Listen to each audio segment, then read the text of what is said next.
阿便韩国刚基ပေးတယ်လို့သူ့အဖြစ်မြေကြီးပေါ်ကလူစုတွေအားလုံးကိုလည်းကောင်းကြီးပေးဖို့ဘုရားသခင်ကဂတိပေးခဲ့တယ်။အာဗြဟံရဲ့သားဣဆက်ရဲ့သားယာကုပ်တို့ကိုလည်းအလားတူဂတိတော်ပေးခဲ့ပါတယ်။အခုနှစ်တွေကြာပြီးတဲ့နောက်ယာကုပ်ကသား12ယောက်ထွန်းကားခဲ့တယ်။ဒါပေမဲ့ယောသပ်လို့ခေါ်တဲ့သားတစ်ယောက်ကိုတော့သူအယမ်းချစ်တယ်။ဒါကြောင့်ယောသပ်အကိုတွေကသူ့ကိုမနာလိုစိတ်တွေများလာကြတယ်။ဒါကြောင့်သူတို့ယောသပ်ကိုဖမ်းပြီးတွင်နဲ့ပြစ်ချကြတယ်နောက်တော့သူတို့ကယောသပ်ကိုအေဂုတုပြည်ကိုသွားတဲ့ကုန်သည်တွေစီမှာရောင်းစားခဲ့ကြတယ်ယောသပ်ရဲ့အင်ဂျီကိုသွေးတွေနဲ့လိမ့်ကြံပြီးသူ့ကိုတားရဲတိရစ္ဆာန်တကောင်ကောင်ကိုက်တက်သွားပြီလို့ဖခင်ကြီးယုံလောက်အောင်လိမ်လည်ပြောဆိုခဲ့ကြတယ်ယောသပ်ကအေဂုတုပြည်ထဲကိုကျွန်တယောက်အဖြစ်နဲ့ဝင်ရောက်ခဲ့တယ်ဒါပေမဲ့ဘုရားရှင်ကယောသပ်ကိုအေဂုတုပြည်မှာအကြီးအကဲအရာရှိများကိုအစေခံရတဲ့သူအဖြစ်နေရာချထားခဲ့တယ်။အဲ့ဒီအချိန်မှာယောသပ်ဟာအေဂုတုပြည်တစ်ပြည်လုံးကိုအုပ်စိုးတဲ့ဖာရောဘုရင်ရဲ့ရှေ့တော်မှောက်ကိုခေါ်ယူခြင်းခံခဲ့ရတယ်။ဘုရင်ကအိမ်မက်တစ်ခုရဲ့အ내အဓိပ္ပာယ်ကိုပြန်ဆိုပေးဖို့ယောသပ်ကိုတောင်းဆိုခဲ့တယ်။မြေကြီးပေါ်မှာကြာရောက်မဲ့အစာခေါင်းပါခြင်းဒုက္ခကြီးနဲ့ပတ်သက်တဲ့အိမ်မက်ရဲ့မှန်ကန်တဲ့အ내အဓိပ္ပာယ်ကိုဘုရားရှင်ကယောသပ်ကိုဖွင့်ပေးခဲ့တယ်။ဖာရောဘုရင်ကယောသပ်ကိုသဘောတော်တွေ့ခဲ့တယ်။ဒါကြောင့်အေဂုတုပြည်တစ်ပြည်လုံးပေါ်မှာအာဏာရှိသူအဖြစ်ယောသပ်ကိုခန့်အပ်ပေးခဲ့တယ်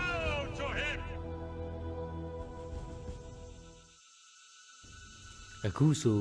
မြေကြီးပေါ်မှာငတ်မွတ်ခြင်းဘေးကြီးရောက်လာပြီးခါနာန်ပြည်ကယောသပ်ရဲ့မိသားစုလည်းဒီဆင်းရဲဒုက္ခကြီးကိုခံစားရတာပေါ့။အေဂုတုပြည်မှာတော့ယောသပ်ရဲ့တူလောင်ယုံတွေမှာစားနပ်ရိက္ခာတွေအပြည့်ဖြည့်ထားပြီးဖြစ်တယ်။သူ့အကိုတွေရဲ့တစ္ဆာဖောက်စွန့်ပစ်ခြင်းကိုခံခဲ့ရပေမဲ့ယောသပ်ကသူ့မိသားစုကိုချစ်နေတော့မှာပဲ။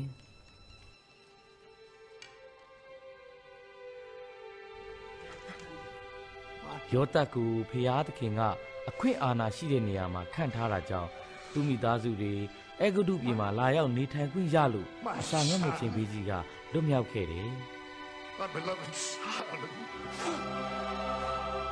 ဒါဟာသူတို့အားဖြင့်လူမျိုးအပေါင်းကိုကောင်းကြီးပေးမယ်ဆိုတဲ့ဖျားသခင်ရဲ့ဂရုတော်ပြည့်စုံခြင်းဖြစ်တယ်။လူမျိုးစုတွေဟာမိမိနိုင်ငံမဟုတ်တဲ့တိုင်းတစ်ပါးမှာလာရောက်နေထိုင်ခွင့်ရတာဖြစ်တယ်။နှစ်ပေါင်း350ကြာပြီးတဲ့နောက်အာဗြဟံဣဇက်ယာကုပ်တို့ရဲ့အမျိုးအနွယ်တွေက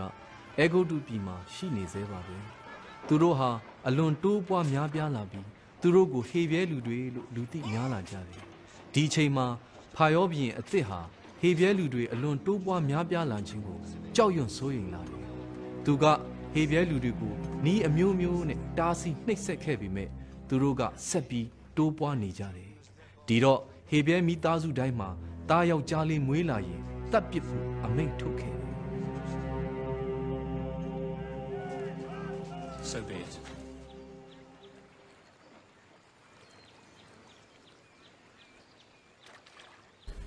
များသောအားဖြင့်ဒီအကြံစီမှာစာတန်ကတစ်စိတ်တစ်ပိုင်းပါဝင်ခဲ့ပုံရတယ်။ဒါပေမဲ့ဘုရားသခင်ထံမှာပိုပြီးမြင့်မားတဲ့အကြံစီတော်ရှိခဲ့တယ်။ဘုရားသခင်ကိုယုံကြည်ကိုးစားတဲ့ဟေပြဲမိခင်တယောက်က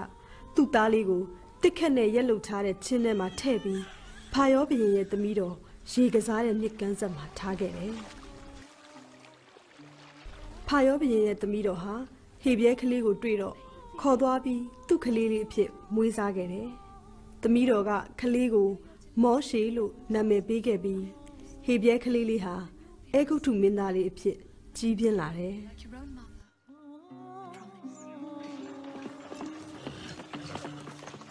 On your feet. အခု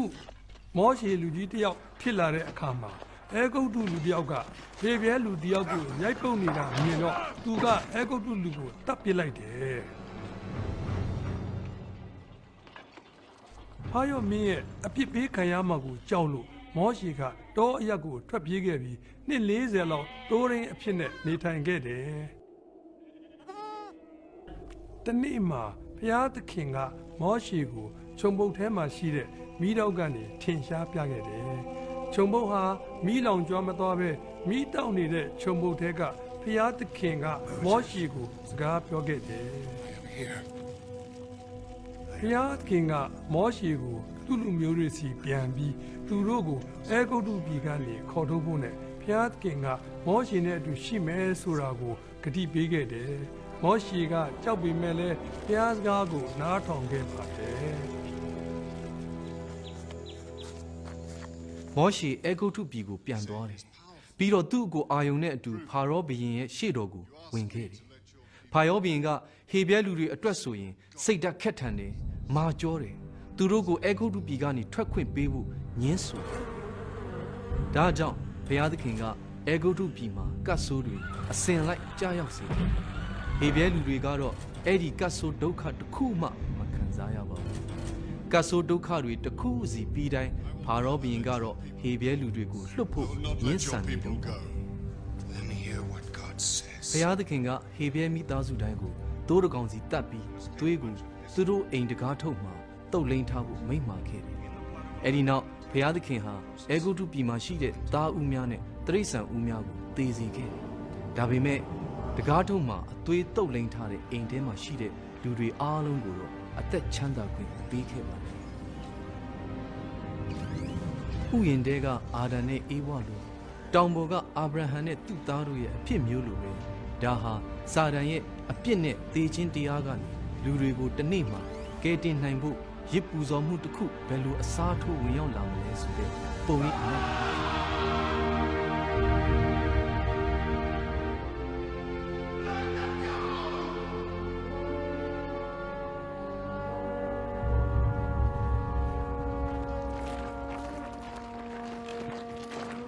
နောက်ဆုံးမှာတော့ဖာရောဘုရင်ကဟေဗြဲလူစုတွေကိုအဲဂုတ္တုပြည်ကနေထွက်ခွာဖို့ခွင့်ပြုခဲ့တယ်။သူတို့လည်းအဲဂုတ္တုပြည်ကနေထွက်ခွာလာခဲ့ကြတယ်။ဒါပေမဲ့ဖာရောမင်းကစိတ်ပြောင်းသွားပြီးသူ့ရဲ့စစ်တပ်ကြီးနဲ့ဟေဗြဲလူတွေကိုပင်လယ်ဆက်နားထိအောင်လိုက်ဖမ်းတယ်။